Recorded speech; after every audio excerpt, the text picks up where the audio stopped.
ಮಹಾದೇವಿ ಅಮ್ಮ ಶ್ರೀ ಚಕ್ರವಾಸಿನಿ. ದೇವಸ್ಥಾನದ ಅಶ್ವತ್ಥ ಕಟ್ಟೆ ಹತ್ರ ಯಾರ ಸತ್ ಬಿದ್ದಿದ್ದಾರೆ ಯಜಮಾನ್ರೆ. ದೇವಸ್ಥಾನ ಶುದ್ಧಿಯಾಗಬೇಕು. ಇನ್ನೊಂದು ಗಂಟೆ ಕಾಲ ಆದ ನಂತರ ಪೂಜೆ.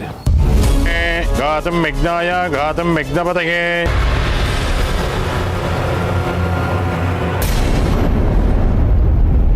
ಸಾಲಸಿಂಹ ಜಟಾಯು ಆ ನಕ್ಷತ್ರದಲ್ಲಿ ಹುಟ್ಟಿದವನನ್ನ ತೋರ್ಸು ಸಾಲಸಿಂಹ ಜಟಾಯು.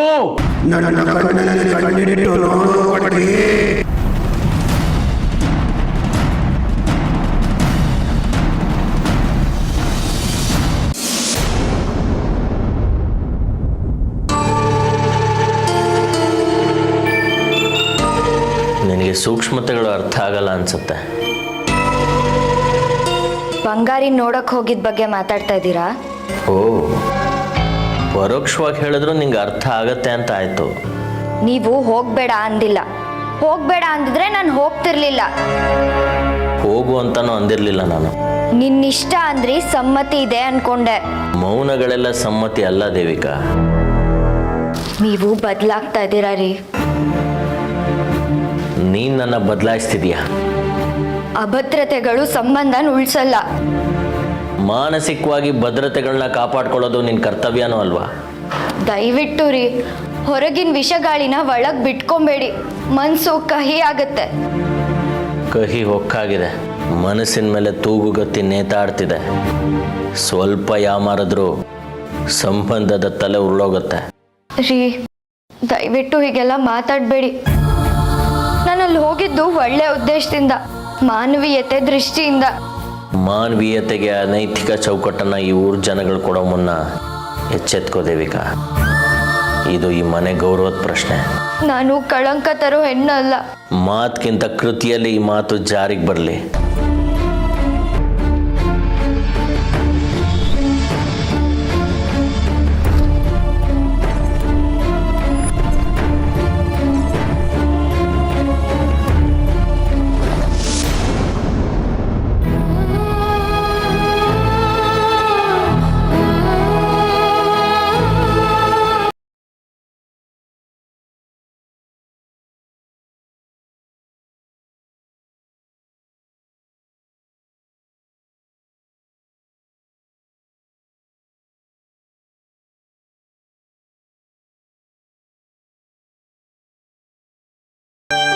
ಪಾಪ ದೇವಿಕಾ ಮಾಡಿ ಕೊಟ್ಟು ಕಳಿಸಿದ್ದಾಳೆ. ತಗೋ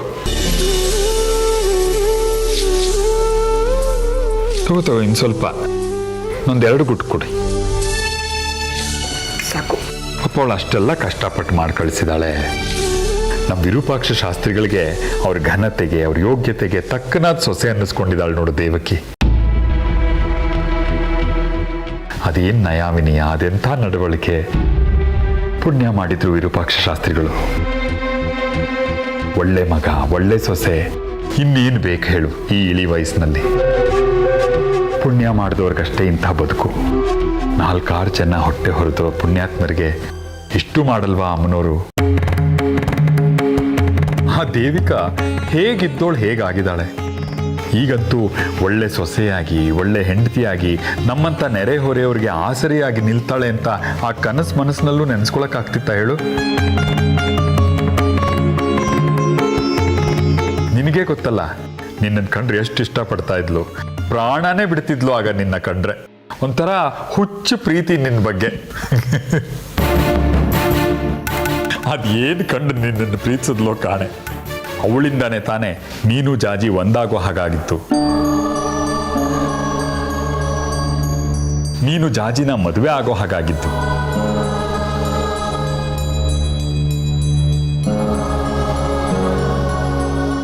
ನೀನು ಜಾಜಿ ಪ್ರೀತಿಸ್ತಿದ್ದೀರಾ ಅಂತ ಗೊತ್ತಾದ ಮೇಲಂತೂ ಕೆಂಡಮಂಡಲವಾಗ್ಬಿಟ್ಲು ಆ ದೇವಿಕಾ. ಬೆಂಕಿ ಚಂಡು ಅನ್ನೋ ಹಾಗಿದ್ಲು. ದೊಡ್ಡೋರು ಚಿಕ್ಕೋರು ಅನ್ನೋ ಭಯಭಕ್ತಿ ಲವಲೇಶವೂ ಇರ್ಲಿಲ್ವಲ್ಲ ಆ ಹುಡುಗಿಗೆ. ಬಂಗಾರಿ ನೀನು ಬೇಕು ಅಂದ್ರೆ ಬೇಕು ಅಂತ ಹಠ ತೊಟ್ಟುಬಿಟ್ಟಿದ್ಲು. ನಿಜವಾದ ದೇವಿಕಾ ಆಚೆ ಬಂದಿದ್ದು ಈಗ, ಅದು ಅವಳು ಚಕ್ರಾಪುರಿಗೆ ಬಂದ ಮೇಲೆ. ನಿನ್ನ ಬಗ್ಗೆ ಅದೇ ಹಳೆ ಅಕ್ಕರೆ ಇಟ್ಕೊಂಡಿದ್ದಾಳೆ ನೋಡು. ಇಲ್ಲದೆ ಇದ್ದಿದ್ರೆ ದೇವಸ್ಥಾನದ ಹತ್ರ ಬಿದ್ದಿದ್ದ ನಿನ್ನನ್ನ ವೈದ್ಯರ ಹತ್ರ ಕರ್ಕೊಂಡೋಗಿ ಶುಶ್ರೂಷೆ ಮಾಡಿಸಿ ಸೇವೆ ಮಾಡಿ ನಿನ್ನನ್ನು ಇಲ್ಲಿ ಕರ್ಕೊಂಡು ಬರ್ತಿದ್ಲ. ನಿಜವಾಗ್ಲೂ ಒಳ್ಳೆ ಮನಸ್ಸು ದೇವಿಕಂದು. ದೇವಸ್ಥಾನದ ಧರ್ಮಾಧಿಕಾರಿಗಳ ಸೊಸೆಗಿರಬೇಕಾದ ಗುಣ ಅದು. ಊರವರನ್ನೆಲ್ಲ ತನ್ನವರು ಅಂತ ತಿಳ್ಕೊಳ್ಳದೆ ಇದ್ರೆ ಆ ಸ್ಥಾನಕ್ಕೊಂದು ಬೆಲೆ ಬರುತ್ತಾ? ಈ ವಿಷಯದಲ್ಲಿ ನಮ್ಮ ಯಜಮಾನರು ಪುಣ್ಯವಂತರು.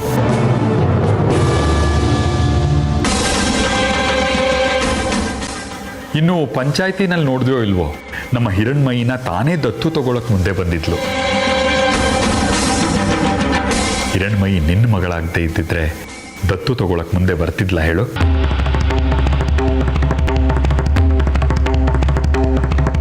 ಇಷ್ಟೆಲ್ಲ ಮಾಡಿದ್ದು ಬಂಗಾರಿ ಮೇಲಿನ ಪ್ರೀತಿಗೋಸ್ಕರನಾ?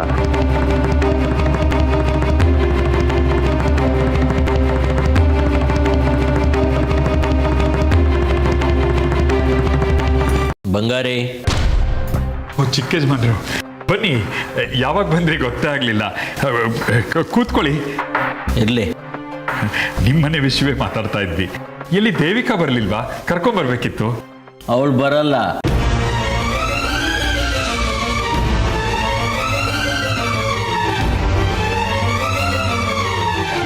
ಅಂದ್ರೆ ಅವಳಿಗೆ ಸ್ವಲ್ಪ ಮನೇಲಿ ಕೆಲಸ ಇತ್ತು, ಹಾಗೆ ಮಗನೂ ನೋಡ್ಕೋಬೇಕಲ್ಲ, ಹಾಗಾಗಿ ಬರಲ್ಲ ಅಂದೆ. ಪಾನ್ಕ ಏನಾದರೂ ತಗೋತೀರಾ? ಬೇಡ ಶಕ್ರಿ ಅವರೇ, ಬಂಗಾರಿನ ವಿಚಾರಿಸ್ಕೊಂಡು ಹೋಗೋಣ ಅಂತ ಬಂದೆ. ಈಗ ಸ್ವಲ್ಪ ಗೆಲುವಾಗಿದ್ದಾನೆ. ನೀನೇ ನೋಡಿದ್ಯಲ್ಲಪ್ಪ, ಸ್ವಲ್ಪ ಗಂಜಿ ಕುಡಿಸ್ದೆ. ಈಗ ಎಲ್ಲ ನಿನ್ನ ಹೆಂಡತಿ ಕೃಪೆ, ಅವಳೇ ಮಾಡಿ ಕಳಿಸಿದ್ಲು.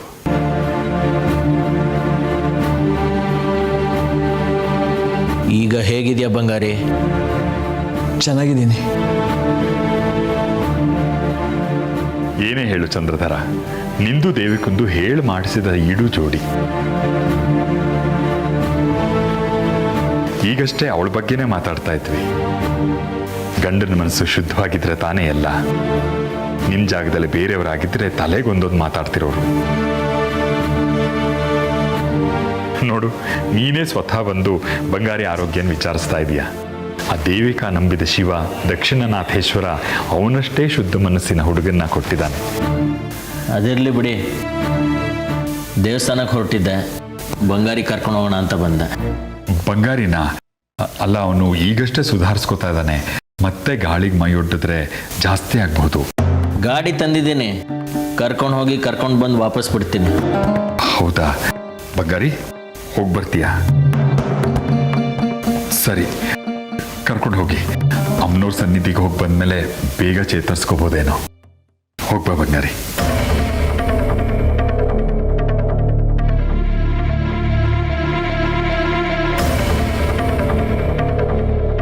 ಬಂಗಾರಿ, ಹಿಂದೆ ಕೂತ್ಕೋ.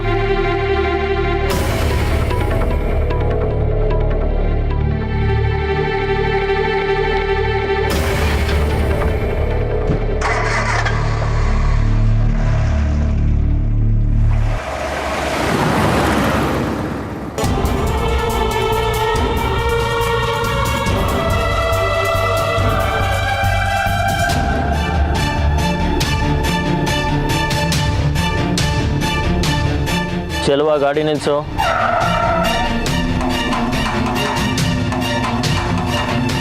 ಸುಬ್ರಹ್ಮಣ್ಯ ಅವ್ರಿಗೆ ನಾನು ಹೇಳಿದ್ದೀನಿ ಅಂತ ದೇವಸ್ಥಾನದ ಹತ್ರ ಬರಕ್ಕೆ ಹೇಳು. ಗಾಡಿ ಇಲ್ಲೇ ಇರಲಿ.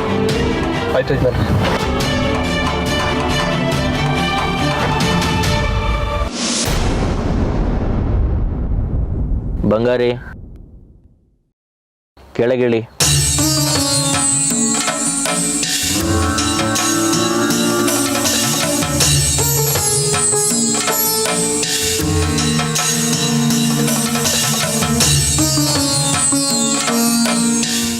ಗಾಡಿ ಯಾಕೆ ನಿಲ್ಲಿಸಿದ್ರಿ? ನಿನ್ನ ಹತ್ರ ಒಂದು ವಿಷಯ ಮಾತಾಡಬೇಕು, ಅದಕ್ಕೆ. ಹೇಳಿ. ನೇರವಾಗಿ ವಿಷಯಕ್ಕೆ ಬರ್ತೀನಿ ಬಂಗಾರಿ. ಈ ಹಿಂದೆನೂ ನಿನಗೆ ಸೂಕ್ಷ್ಮವಾಗಿ ಹೇಳಿದ್ದೆ, ಆದರೆ ಅದನ್ನು ನೀನು ಎಷ್ಟು ಮನಸ್ಸಿಗೆ ತೊಗೊಂಡಿದ್ಯೋ ಇಲ್ವೋ ನನಗೆ ಗೊತ್ತಿಲ್ಲ. ಯಾವ ವಿಷಯ?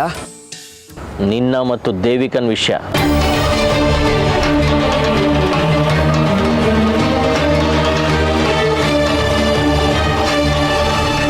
ಮುಂಚಿನ ನಿನ್ನ ಅವಳ ಸ್ನೇಹ, ನಿನ್ನ ಮೇಲೆ ಅವಳಿಗಿದ್ದ ಒಲವು, ನಿನ್ನ ನಿರಾಕರಣೆ, ಜಾಜಿ ಮತ್ತು ನಿನ್ನ ಪ್ರೇಮ ಇವೆಲ್ಲವೂ ಗೊತ್ತಿದೆ ನನಗೆ. ನಿನ್ನ ಮತ್ತು ಅವಳ ನಡುವೆ ಅನೈತಿಕವಾದದ್ದು ಏನೂ ಇಲ್ಲ ಅಂತನೂ ಗೊತ್ತು.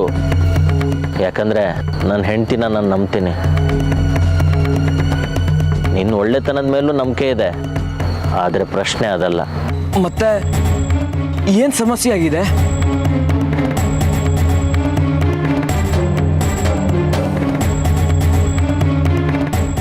ಅವಳಿಗೆ ನಿನ್ನ ಮೇಲಿದ್ದ ಪ್ರೀತಿ ಈಗಾಗಲೇ ಊರೆಲ್ಲ ಗುಲ್ಲಾಗಿದೆ. ಅದಕ್ಕೆ ಸರಿಯಾಗಿ ಅವಳು ನಿನ್ನ ಜೊತೆ ಸಲಿಗೆಯಿಂದ ವರ್ತಿಸೋದು, ನಿನ್ನ ಬಗ್ಗೆ ಅತಿಯಾದ ಕಾಳಜಿ ತೋರಿಸೋದು ಮಾಡ್ತಾನೆ ಇದ್ದಾಳೆ. ಅವಳು ಮಾಡ್ತಿರೋದು ನಿರ್ಮಲ ಮನಸ್ಸಿಂದಾನೇ ಇರ್ಬೋದು, ಆದರೆ ಅದು ಹೊರಗಿನ ಜಗತ್ತಿಗೆ ಹಾಗೆ ಕಾಣ್ಬೇಕಲ್ಲ ಬಂಗಾರಿ. ಇದರಲ್ಲಿ ನಂದಾಗ್ಲಿ ದೇವಿಕಾದಾಗ್ಲಿ ಏನು ತಪ್ಪಿಲ್ಲ. ತಪ್ಪು ಒಪ್ಪಿನ ಪ್ರಶ್ನೆ ಅಲ್ಲ ಬಂಗಾರಿ, ಇದು ಮನೆತನದ ಪ್ರಶ್ನೆ. 4 ಜನ 4 ಥರ ದೇವಿಕನ ಬಗ್ಗೆ ಮಾತಾಡಿದ್ರೆ ಯಾರ ಘನತೆ ಹೋಗುತ್ತೆ ಹೇಳು? ನನ್ನ ತಂದೆಯವ್ರದ್ದು. ವಿರೂಪಾಕ್ಷ ಶಾಸ್ತ್ರಿಗಳ ಸೊಸೆ ಹಾಗಂತೆ ಹೀಗಂತೆ, ಇದೆಲ್ಲ ಮಾತು ಬೇಕಾ ಹೇಳು? ಈಗ ನಾನು ಏನು ಮಾಡಬೇಕು ಅಂತೀರಿ? ಅವಳಿಂದ ದೂರ ಇದ್ಬಿಡು ಬಂಗಾರಿ.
ಬಂದ್ರ ಬನ್ನಿ, ನನ್ನ ಕೆಲಸ ಮಾಡ್ಕೊಡೋದಕ್ಕೆ ನೀವೇ ಸೋಗ್ತರೋ?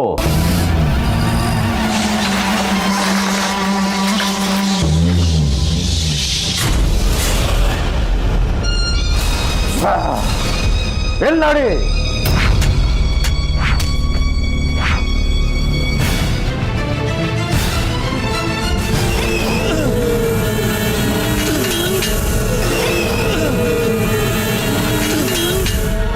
ಇವನೇ ನನ್ನ ಬೇಟೆ. ಎಲ್ಲಿಂದ ದಕ್ಷಿಣ ದಿಕ್ಕಿಗೆ ಹೋಗಿ ಅಲ್ಲೊಂದು ದೇವಸ್ಥಾನ ಇದೆ, ಅಲ್ಲಿಂದ ಮುಂದಕ್ಕೆ ಹೋದ್ರೆ ಒಂದು ಮನೆ ಇದೆ. ಅದ್ರ ಆವರಣದಲ್ಲಿ ಇವನು ಸಿಗ್ತಾನೆ. ಇವನನ್ನ ಕರ್ಕೊಂಡು ಬಂದು ನನ್ಗೆ ಒಪ್ಸಿ.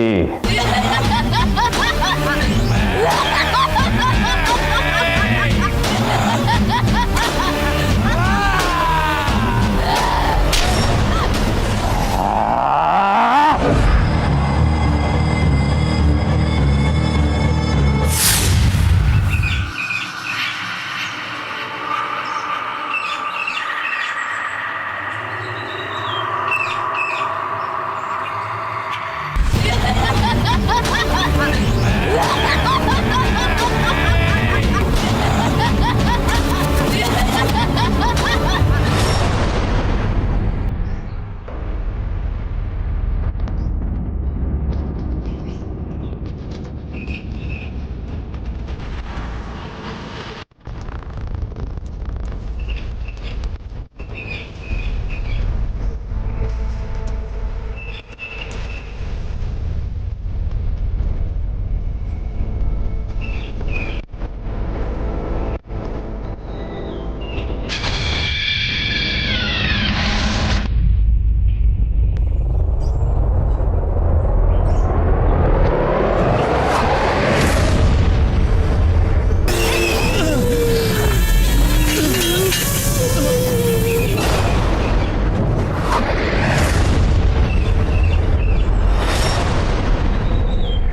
ಬಂಗಾರಿ,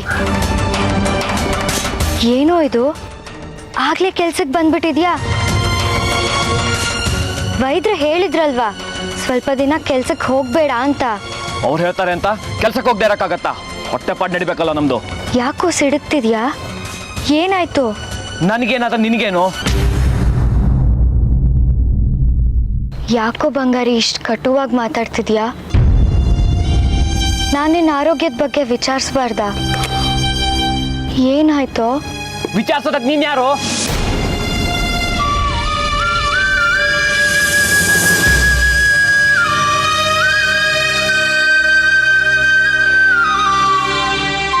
ನಾನು ಯಾರೋ ಅಂತ ಗೊತ್ತಿಲ್ದಿರೋಷ್ಟು ದೂರದವಳಾಗೋದು ನಾನು ಹಿಂಗೆ. ದೂರ ಆಗೋಕ್ಕೆ ಯಾವಾಗ ಹತ್ರ ಆಗಿದ್ವಿ ದೇವಿಕಾ? ಕಲ್ಪನೆಯಲ್ಲಿ ಜೀವನ ಮಾಡೋದನ್ನ ಬಿಡು. ನಾನು ಯಾವ ಕಲ್ಪನೆಯಲ್ಲಿ ಬದುಕ್ತಾ ಇದ್ದೀನಿ ಅಂತ ನೀನು ಹೀಗೆ ಮಾತಾಡ್ತಿದ್ಯಾ? ಅದು ನಿನಗೆ ಗೊತ್ತಿಲ್ವಾ? 3 ಹೊತ್ತು ಹೆಸರು ಹೇಳ್ಕೊಂಡು ನನ್ನ ಹಿಂದೆನೆ ಬರ್ತೀಯಾ? ನಿನ್ನ ಮೇಲಿರೋ ಅಭಿಮಾನಕ್ಕೆ, ಗೌರವಕ್ಕೆ, ನಿನ್ನಿಂದ ನಂಗೆ ಒಳ್ಳೆ ಬಾಳ್ ಸಿಕ್ತಲ್ಲ ಅನ್ನೋ ಋಣಕ್ಕೆ. ಆದ್ರೆ ಅದು ಅದೇ ರೀತಿಲಿ 10 ಜನರ ಕಣ್ಣಿಗೆ ಕಾಣುತ್ತಾ? ನಿನ್ನ ಮನಸ್ಸಲ್ಲಿ ಅದೇ ಭಾವನೆ ಅಂತ ಅವ್ರು ಅನ್ಕೋತಾರಾ? ಜನರ ಬಾಯಿ ಮುಚ್ಸಕ್ಕಾಗಲ್ಲ ಬಂಗಾರಿ. ನಾನು ನೀನು ನ್ಯಾಯವಾಗಿದ್ರೆ ಸಾಕು. ನಾನು ನೀನು ಅಲ್ಲ, ನೀನು ನಿನ್ನ ಗಂಡ. ನೀನು ನಿನ್ನ ಗಂಡಂಗೆ ನ್ಯಾಯವಾಗಿದ್ದಷ್ಟೇ ಸಾಕು.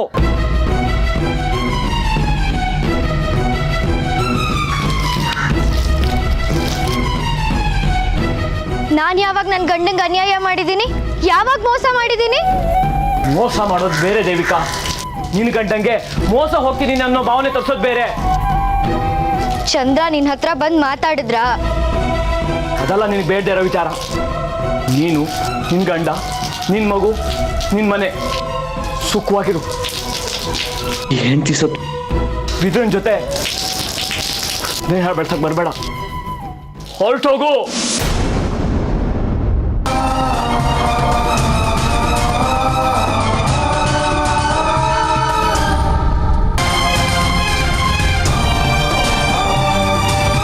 ಹೊರಟು ಹೋಗು. ಈ ಮಾತನ್ನ ನೀನು ನನಗೆ ಹೇಳ್ತಿದ್ಯಾ ಬಂಗಾರಿ? ಹೌದು, ಈ ಬಂಗಾರಿ ಈ ದೇವಿಕಂಗೆ ಹೇಳ್ತಿರೋದು. ಹೊರಟೋಗು.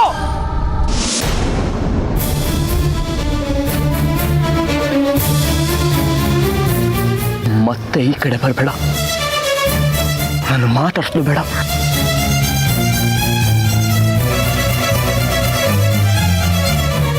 ನಿಂಗೆ ದಮ್ಮಯ್ಯ ಅಂತೀನಿ. ಈ ಬಡವನ್ ಬಾಳಲ್ಲಿ ಆಟ ಆಡ್ಬೇಡ. ಹೊರಟೋಗು.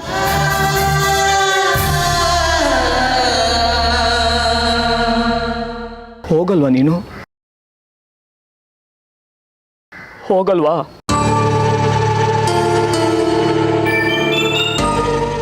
ಸರಿ, ನೀನ್ ಇಲ್ಲೇ ಇರು. ನಾನೇ ಊರ್ ಬಿಟ್ಟು ಹೊರಟೋಗ್ಬಿಡ್ತೀನಿ.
ಹಾಲು ತಂದು ಕೊಡ್ತೀನಿ, ಕುಡ್ದು ತಣ್ಣಗಿರಿ.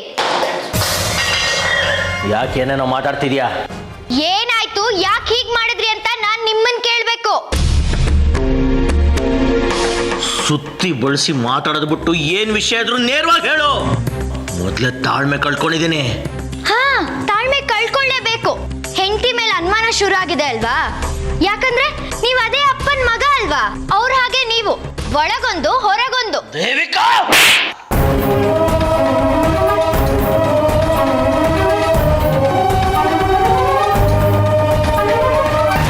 ರಾಜಲಕ್ಷ್ಮಿ ಅವರೇ, ಶೇಖರಿ ಅವರೇ, ರಾಜಲಕ್ಷ್ಮಿ ಅವರೇ, ಕೂತ್ಕೋಪ. ವೈದ್ಯರು ಬನ್ನಿ, ಕೂತ್ಕೊಳ್ಳಿ. ಏನಾಗಿದೆಯೋ ಬಂಗಾರಿ? ಅಮ್ಮ, ಇವನ್ನ ಯಾಕೆ ಕೆಲಸ ಕಳ್ಸಕ್ ಹೋದ್ರಿ? ನಾನು ಹೇಳಿರ್ಲಿಲ್ವಾ ಮನೇಲಿ ಇದ್ದು ಸ್ವಲ್ಪ ದಿನ ವಿಶ್ರಾಂತಿ ತಗೊಳ್ಳಿ ಅಂತ? ಹೌದು, ನಾನು ಹೇಳಿದ್ದೆ. ನೋಡಿ, ಕೆಲ್ಸಕ್ಕೆ ಹೋಗಿದ್ದಾನೆ, ಬಿಸಿಲಲ್ಲಿ ಒಣಗ್ತಾ ಇದ್ದ. ನೋಡ್ತೀನಿ ಮೈ ಸುಡ್ತಾ ಇದೆ. ನೋಡಿ ಮುಖದಲ್ಲೆಲ್ಲ ಗುಳ್ಳೆಗಳು ಹೇಗೆ ಕಾಣಿಸ್ತಾ ಇದೆ ಅಂತ.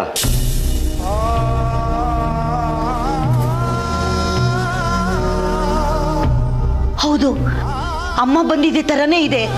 ಅಮ್ಮ ಬಂದಿರೋ ತರ ಅಲ್ಲ, ಅಮ್ಮನೇ. ನಾವು ಇವನಿಗೆ ಎಷ್ಟು ಸಲ ಹೇಳಿದ್ವಿ, ಹೋಗ್ಬೇಡ ಕೆಲ್ಸಕ್ಕೆ ಅಂತ. ಆದ್ರೂ ಇವನು ಕೆಲ್ಸಕ್ಕೆ ಹೋಗಿದ್ದಾನೆ.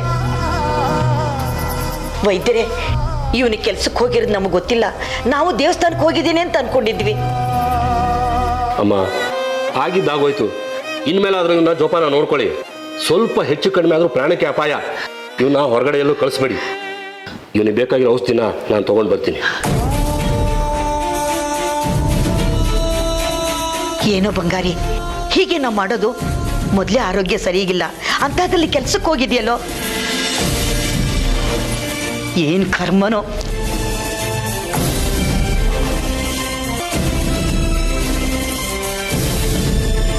ಹೊಡೀರಿ ಹೊಡೀರಿ. ನೀವ್ ಹೊಡೆದಾಗೆಲ್ಲ ಹೊಡಿಸ್ಕೊಳಕ್ಕೆ, ಅಂದಾಗೆಲ್ಲ ಅನ್ನಿಸ್ಕೊಳಕ್ಕೆ ನಾನೊಬ್ಳು ಇಲ್ಲಿ ಬಿಟ್ಟಿ ಬಿದ್ದಿದ್ದೀನಲ್ವಾ? ಹೊಡೀರಿ ಹೊಡೀರಿ. ಚಟನೆಲ್ಲ ಬಿಟ್ಟು ಏನ್ ವಿಷಯ ಅಂತ ಹೇಳು. ಬಂಗಾರಿ ಹತ್ರ ಏನಂದ್ರಿ ನೀವು?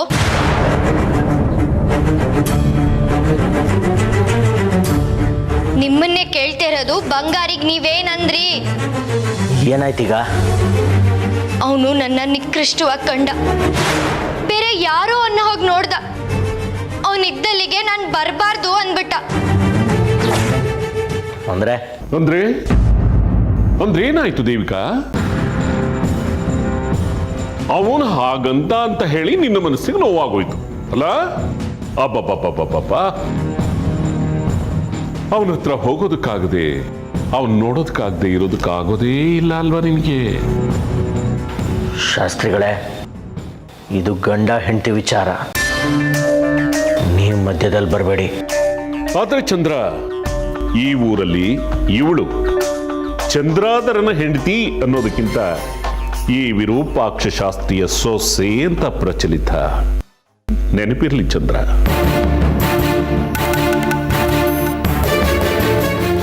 ಅಪ್ಪ ಮಗ ಇಬ್ರು ಸೇರ್ಕೊಂಡು ಏನ್ ಮಾಡ್ಬೇಕು ಅಂತಿದ್ದೀರಾ?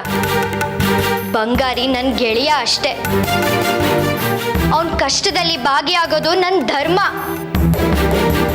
ಗೆಳೆಯ ಗೆಳತಿ ಅನ್ನೋ ವಾಕ್ಯಗಳು ಪರದಿಯಲ್ಲಿದ್ರೆ ಚಂದ ಅಲ್ವಾ ದೇವಿಕಾ? ನಾನು ಯಾವ ಪರಿಧಿ ಮೀರಿದ್ದೀನಿ ಅಂತ ಹೀಗೆಲ್ಲ ಮಾತಾಡ್ತಿದ್ದೀರಾ? ದಾಟೋ ಮುನ್ನ ಎಚ್ಚರಿಸೋದು ಸೂಕ್ತ ಅಲ್ವಾ? ನಿಮ್ ಬಾಯಿಂದ ಇಂಥ ಮಾತಾ? ಯಾರನ್ನೋ ಪ್ರೀತಿಸಿದ ಹೆಣ್ಣು ಅಂತ ಗೊತ್ತಿದ್ರು ನನ್ನ ಮದುವೆ ಆದ್ರಿ. ನನ್ನ ಕಣ್ಣಲ್ಲಿ ದೇವ್ರಾಗಿದ್ರಿ. ಈಗ ಯಾರೋ ಹೇಳಿದ ಮಾತು ಕೇಳ್ಕೊಂಡು ನನ್ನ ಮೇಲೆ ಅನುಮಾನಿಸ್ತಿದ್ದೀರಾ? ಬೆಂಕಿ ಇಲ್ದೆ ಹೊಗೆ ಆಡಲ್ವಲ್ಲ ದೇವಿಕಾ? ಒಟ್ನಲ್ಲಿ ನಾನ್ ನಿಮ್ಗೆ ಬಂಗಾರಿ ಜೊತೆ ಕಾಣಿಸ್ಕೋಬಾರ್ದಲ್ವಾ? ಅದು ನಿಮಗೆ ಅನೈತಿಕವಾಗಿ ಕಾಣಿಸುತ್ತೆ ಅಷ್ಟೇ ತಾನೆ? ಆ ಪದನ ಬಳಸ್ಬೇಡ. ನಾನು ಯಾವತ್ತೂ ನಿನ್ನನ್ನು ಹಾಗೆ ನೋಡಿಲ್ಲ. ನಿನ್ನನ್ನು ಇಲ್ಲಿಟ್ಕೊಂಡಿದ್ದೀನಿ, ಅದನ್ನು ಉಳಿಸ್ಕೋ. ಬೆಳವಣಿಗೆ ಇಷ್ಟೊಂದು ತೀವ್ರ ಗತಿಯಲ್ಲಿದ್ರೆ ಅವಳು ನಿನ್ನ ನಂಬಿಕೆ ಉಳಿಸ್ಕೊಳ್ತಾರೆ. ಚಂದ್ರ, ನೀನು ನಿನ್ನ ಹೃದಯದಲ್ಲಿ ಅವಳಿಗೆ ಸ್ಥಾನವನ್ನು ಕೊಟ್ಟಿದ್ದೀಯ. ಆದ್ರೆ ಅವಳ ಹೃದಯ ಪಾಪ ಬೇರೆ ಯಾರಿಗೋಸ್ಕರನೋ ಮಿಡಿತಾ ಇದೆ.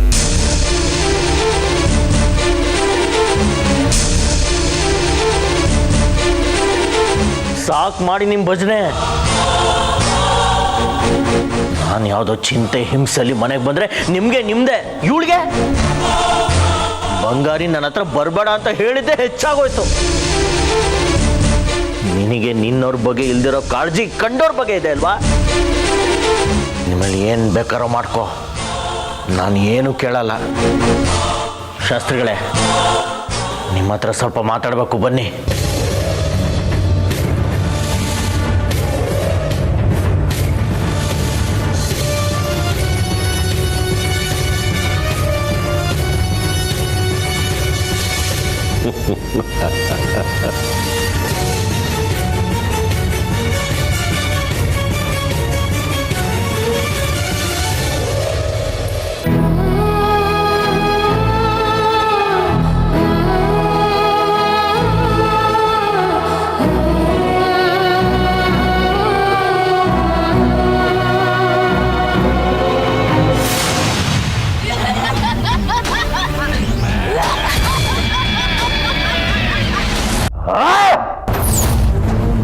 ಅವನ್ಗೆ ಹೆದರ್ತೀರಾ? ಮತ್ತೆ ನಿಮ್ಮನ್ನ ಇಲ್ಲಿ ಕರ್ಸ್ಕೊಂಡಿದ್ದು ಏನಕ್ಕೆ? ಹೇಳಿದ ಕೆಲಸ ನೆಟ್ಟಿಗೆ ಮಾಡಕ್ಕಾಗಿಲ್ಲ ಅಂದ್ರೆ ನೀವಿಬ್ರು ಇಲ್ಲಿದ್ದು ಏನ್ ಪ್ರಯೋಜನ?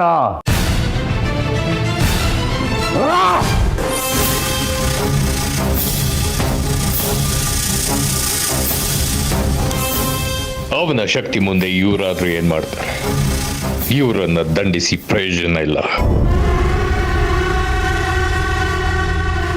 ಭಯ ಪಡಬೇಡಿ, ನಿಮ್ಮಿಬ್ರು ನಾಶ ಮಾಡೋದಿಲ್ಲ. ಅವನನ್ನ ಹೇಗೆ ಬಂಧಿಸ್ಬೇಕು ಅಂತ ನನಗೆ ಚೆನ್ನಾಗಿ ಗೊತ್ತು. ನಿಮ್ಮ ಸಹಾಯ ಬೇಕಾದಲ್ಲಿ ಕರ್ಸ್ಕೋತೇನೆ, ತಯಾರಾಗಿರಿ.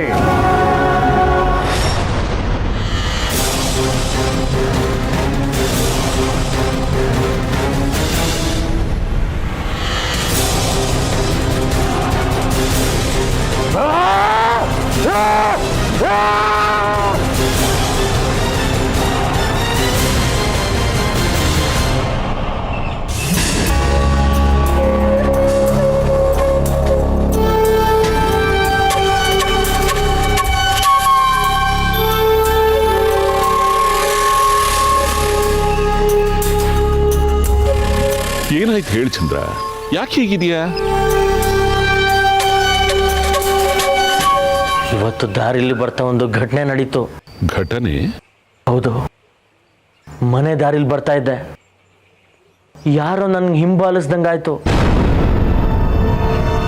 ಹಿಂದೆ ತಿರುಗಿ ನೋಡಿದ್ರೆ ಯಾರು ಕಾಣಲಿಲ್ಲ. ಯಾರೋ ನನ್ನ ಮೇಲೆ ಆಕ್ರಮಣ ಮಾಡೋ ರೀತಿ ಅನ್ನಿಸ್ತು, ಆದ್ರೆ ಯಾರು ಕಾಣಿಸ್ತಿರ್ಲಿಲ್ಲ. ಆಮೇಲೆ ಏನಾಯ್ತು? ಆಮೇಲೆ ಹೇಗೋ ಒದ್ದಾಡಿ ಮಂಡಲೋತ್ಪತ್ತಿ ಬರೆದು ಅಲ್ಲಿಂದ ತಪ್ಪಿಸ್ಕೊಂಡ್ಬಂದೆ.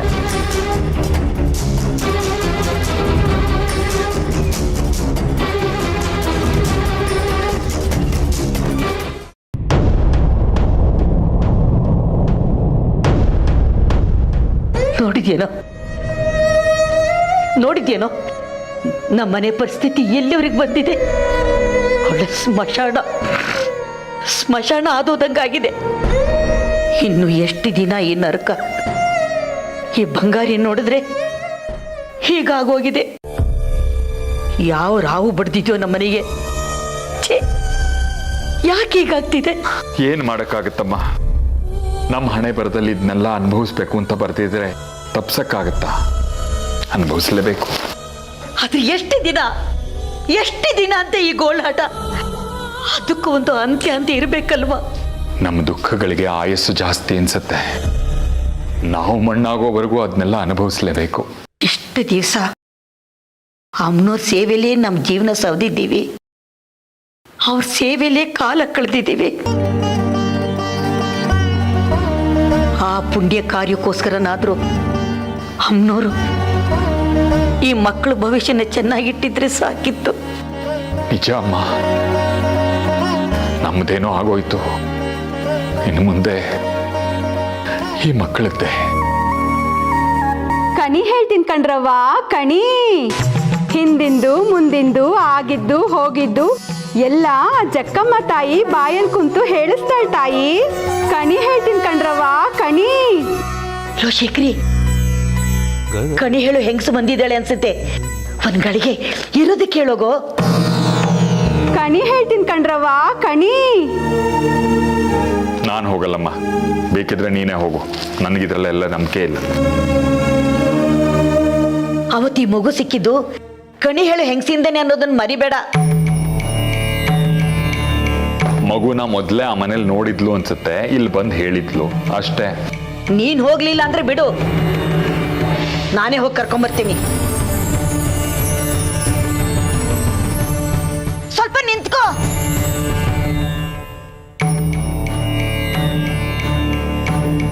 ಅವತ್ತು ನನಗೆ ಸಿಕ್ಕಿದ್ದು ನೀನೇ ತಾನೇ?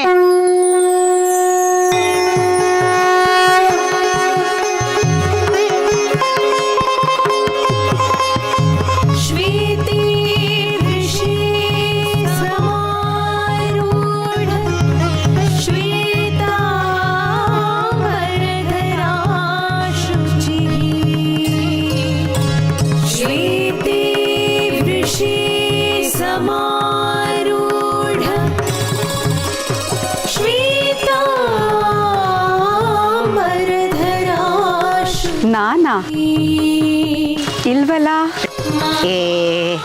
ಅವತ್ ನೀನಲ್ವಾ ಹೇಳಿದ್ದು ಮಗು ಕಾಣೆ ಆಗಿತ್ತು, ಅದು ಇಂಥ ಜಾಗದಲ್ಲಿ ಸಿಗತ್ತೆ ಅಂತ ನೀನೇ ತಾನೇ ಹೇಳಿದ್ದು?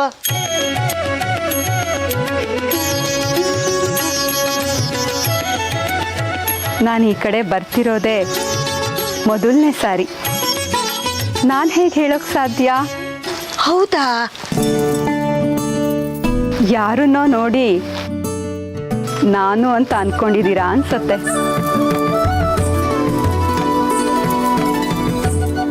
ಇಲ್ಲ, ನನ್ನ ಹತ್ರ ನೀನು ಸುಳ್ಳು ಹೇಳ್ತಾ ಇದೀಯಾ. ಬಾ, ನಿನ್ನ ಹತ್ರ ಸ್ವಲ್ಪ ಮಾತಾಡ್ಬೇಕು. ಬಾ.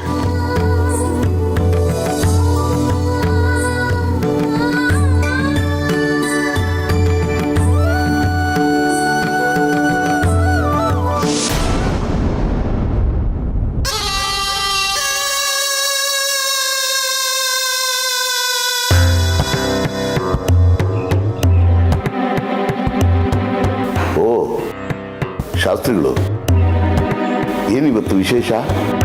ಈ ಪಾಮರನ್ನು ನೋಡೋದಕ್ಕೆ ಬಂದಿದ್ದೀರಿ? ಬನ್ನಿ ಸ್ವಾಮಿ, ಬನ್ನಿ.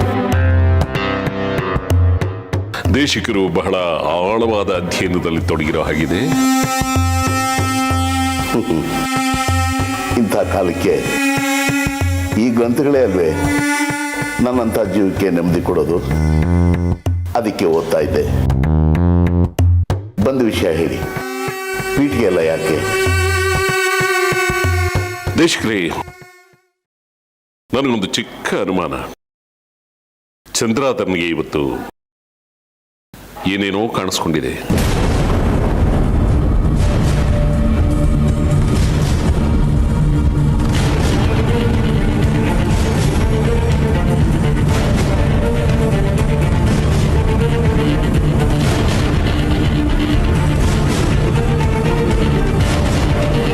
ಇಂತಹ ಒಂದು ವಿಲಕ್ಷಣ ಅನುಭವ ಅವನಿಗಾಗ್ತಾ ಇದೆ. ಇದು ಯಾತಕ್ಕಿಂತ ಅವನಿಗೂ ಗೊತ್ತಾಗ್ತಾ ಇಲ್ಲ, ಸ್ವತಃ ನನಗೂ ಗೊತ್ತಾಗ್ತಾ ಇಲ್ಲ. ಅದಕ್ಕೆ ನಾನು ನಿಮ್ಮ ಹತ್ರ ಬಂದೆ. ನಿಮ್ಮಿಂದ ಇದಕ್ಕೇನಾದರೂ ಉತ್ತರ ಸಿಗಬಹುದೇನೋ ಅಂತ.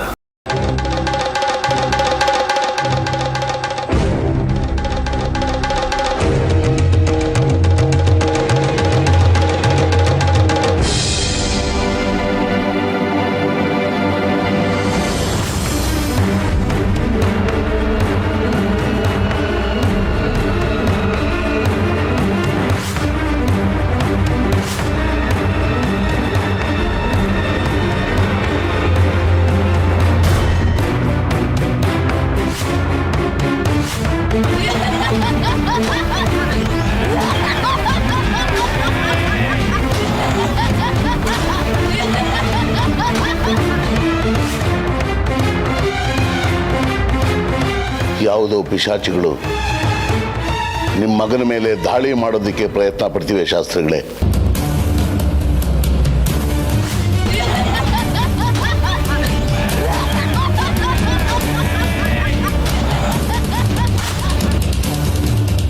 ಅಂದ್ರೆ ಯಾರೋ ದುಷ್ಟರು ಉದ್ದೇಶಪೂರ್ವಕವಾಗಿ ಸೃಷ್ಟಿಸಿರುವ ಪಿಶಾಚಿಗಳನ್ನ ನಿಮ್ಮ ಮಗನ ಮೇಲೆ ಪ್ರಯೋಗ ಮಾಡಿದ್ದಾರೆ ಶಾಸ್ತ್ರಿಗಳೇ. ಯಾರು ಸೃಷ್ಟಿಸಿರೋದು?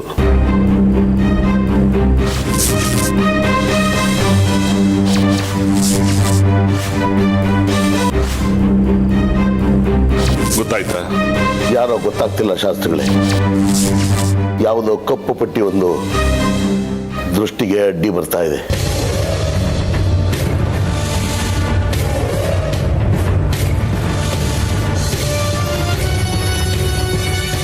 ಕಪ್ಪು ಕಪ್ಪು ಪಟ್ಟಿ.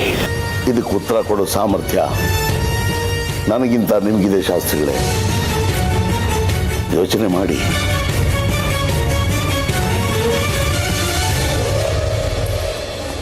ನೀನು ಕಣಿ ಹೇಳ್ತೀಯ ತಾನೆ? ಇದೇನ್ ತಾಯಿ ಹೀಗೆ ಕೇಳ್ಬಿಟ್ರಿ?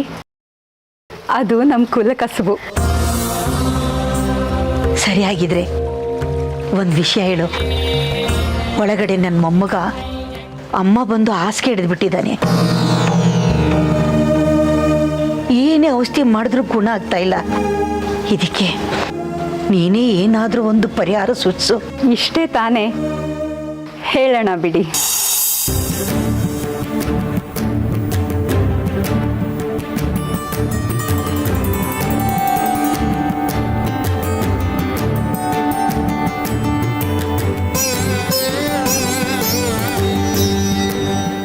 ನೋಡಿ ತಾಯಿ, ಇದು ಆ ಹುಡುಗನ ಪ್ರಾಣಕ್ಕೆ ಅಪಾಯ ಇರೋ ಸಮಯ.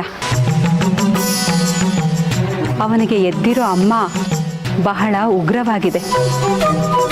ಇದನ್ನ ಕಡಿಮೆ ಮಾಡಬೇಕು ಅಂದರೆ ಅಮ್ಮನವರಿಗೆ ನಿಮ್ಮಿಂದ ಒಂದು ಸೇವೆ ಆಗಬೇಕು. ಅದೇನು ಅಂತ ಹೇಳಿ ತಾಯಿ, ಮಾಡೋಣ.